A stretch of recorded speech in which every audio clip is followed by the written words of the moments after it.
ഇന്ന് തന്നെ ഡൗൺലോഡ് ചെയ്യൂ. കാണൂ നിങ്ങളുടെ ഫേവറേറ്റ് ഷോസ്. പ്രതാപനും പത്മയും തമ്മില് പ്രണയമായത് ഞാൻ അറിഞ്ഞില്ല. അന്നത്തെ കാലത്ത് എനിക്കത് അംഗീകരിക്കാനും പറ്റില്ലായിരുന്നു. ഇവരുടെ പ്രേമം പലരും പറഞ്ഞ് ഒടുവിൽ ഞാൻ അറിഞ്ഞു. ഈ ജഗന്നാഥൻ ആരാണ്? അയാളുടെ പേര് കേൾക്കുമ്പോ ഇവരൊക്കെ എന്താ ഇങ്ങനെ ടെൻഷൻ ആവുന്നത്?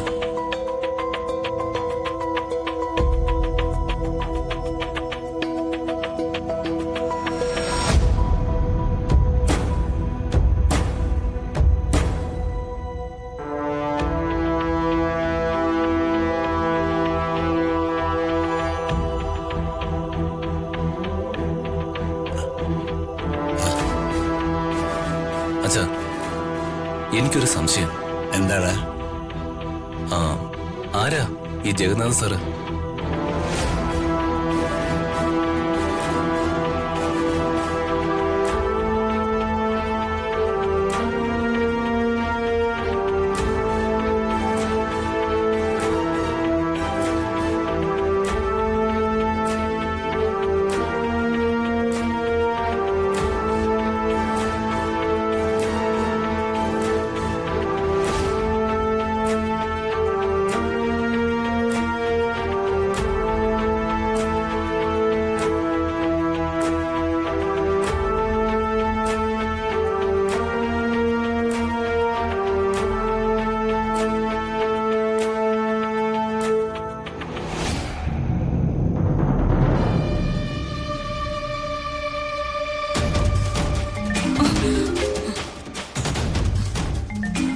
ഇതിനകത്ത് റേഞ്ച് ഉണ്ടോ?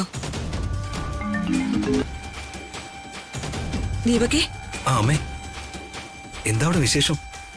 പറയാം മോനെ, ഞാൻ നിന്റെ വിളി പ്രതീക്ഷിച്ചിരിക്കുവായിരുന്നു. എനിക്കെന്താ ഇവിടെ അമ്മ കൂടി ഇല്ലാഞ്ഞിട്ട് എന്തോ ഒരു ഭ്രാന്ത് പോലെ. എന്റെ സ്ഥിതിയും അങ്ങനെ തന്നെയാ. നീ കൂടെ ഇല്ലാഞ്ഞിട്ട് എന്തോ ഒറ്റപ്പെടുന്ന പോലെ. അത് പോട്ടെ, ഇവിടുത്തെ കാര്യം നിനക്കറിയണ്ടേ? പറയമേ. ഇവിടെ ഞാൻ എന്ത് പ്രതീക്ഷിച്ചോ അതുപോലെയൊക്കെ നടന്നു. മനസ്സിലായില്ല. എടാ, ഈ സൂര്യമംഗലം തറവാടിന്റെ എല്ലാ അവകാശങ്ങളും സരസ്വതി രാജുവിനെ ഏൽപ്പിച്ചു. എന്തൊക്കെയാ അമ്മേ ഞാൻ ഈ കേൾക്കുന്നേ? അതേടാ, സത്യമാ ഞാനീ പറയുന്നേ. നിന്റെ പേരിലേക്ക് വരേണ്ട ഈ അവകാശവും അധികാരവും ഒക്കെ ഇപ്പൊ അവനാ. ഇതൊക്കെ കേട്ടിട്ട് എനിക്ക് ഒട്ടും സഹിക്കാൻ പറ്റുന്നില്ല അമ്മേ. അപ്പൊ എന്റെ അവസ്ഥയോ? ഞാൻ തീ പിടിച്ച് നിൽക്കുക ഇവിടെ. ഇനി എന്ത് ചെയ്യും അമ്മേ? നമുക്ക് കിട്ടിയില്ലെങ്കിലും അവനത് കൊടുക്കാൻ പറ്റില്ല. എന്തെങ്കിലും ചെയ്തേ പറ്റൂ. തൽക്കാലം നീ ഫോൺ വെക്കേ, ഞാൻ ആലോചിക്കട്ടെ.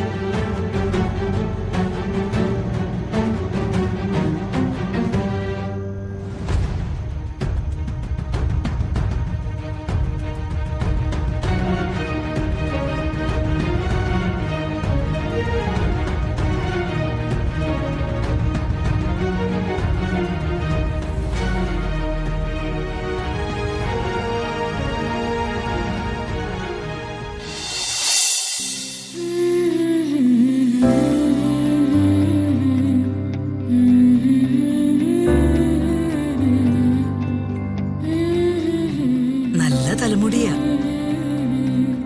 ഇത് കെമിക്കൽ ഷാമ്പു ഉപയോഗിച്ച് നശിപ്പിക്കരുത്. നല്ല ചെമ്പരത്തി താളിയിട്ട് കുളിച്ചാ മതി. ഇപ്പോഴത്തെ കാലത്ത് വാഷ്റൂമില് ചെമ്പരത്തി താളിയൊക്കെ തേച്ച് കുളിക്കാൻ ഒക്കും അമ്മമ്മേ? ഓ, അതും ശരിയാ. കാലം മാറിയത് അമ്മമ്മയും മറന്നുപോയി.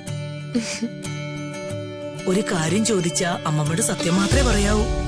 പിന്നെ അമ്മമ്മയോട് നുണ പറയോ? എന്താ അമ്മമ്മ ചോദിക്കാനുള്ളേ?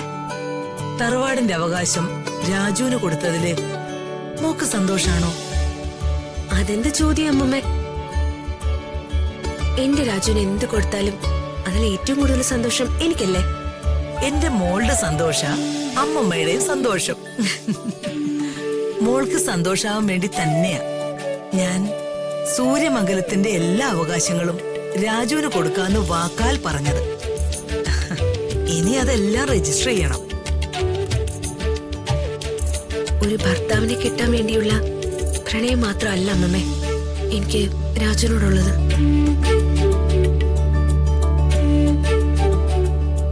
രാജു എനിക്ക് ദൈവം അമ്മമ്മേ. ചിലപ്പോ തോന്നും രാജുവിനെ അങ്ങ് തൊഴുതു നിന്നാലോ എന്ന്. അപ്പോ ഇത് പ്രേമവും മണ്ണാങ്കട്ടയൊന്നും അല്ലായിരുന്നു. ഇതിന്റെ പേരാണ് ദേവരാഗം. രാജു എന്റെ ലോകം. നീ എന്തു പാവാ കുഞ്ഞെ.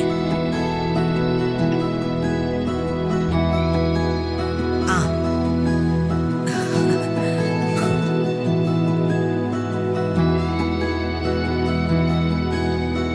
ഭാര്യ ഭർത്താക്കന്മാരായ ഇങ്ങനെയാവണം. പരസ്പരം സ്നേഹിക്കുന്നെങ്കിൽ ഇങ്ങനെ വേണം. കല്യാണത്തിന്റെ ഉടമ്പടി ഹൃദയം കൊണ്ട് മാത്രമായിരിക്കണം. നീയും ഞാനും എന്ന രണ്ടു പേരിൽ നിന്ന് നമ്മൾ എന്ന വികാരത്തിലേക്ക് എത്തണം. അതാണ് ഭാര്യ ഭർത്തൃ ബന്ധം. നിങ്ങൾ അങ്ങനെ തന്നെ ആയിരിക്കും. അമ്മമ്മേ, ഞാനൊരു കാര്യം ചോദിച്ചാ എന്നോട് ദേഷ്യം തോന്നൂ? എന്റെ കൊച്ചുമോനോട് എനിക്ക് ദേഷ്യവും. ചോദിക്കേ. എന്താ മടിച്ചു നിൽക്കുന്നേ? നീ ചോദിക്കേ. എനിക്ക് ഋതിക മേഡത്തിന്റെ അമ്മയെ കുറിച്ച് അറിഞ്ഞാ കൊള്ളാമായിരുന്നു.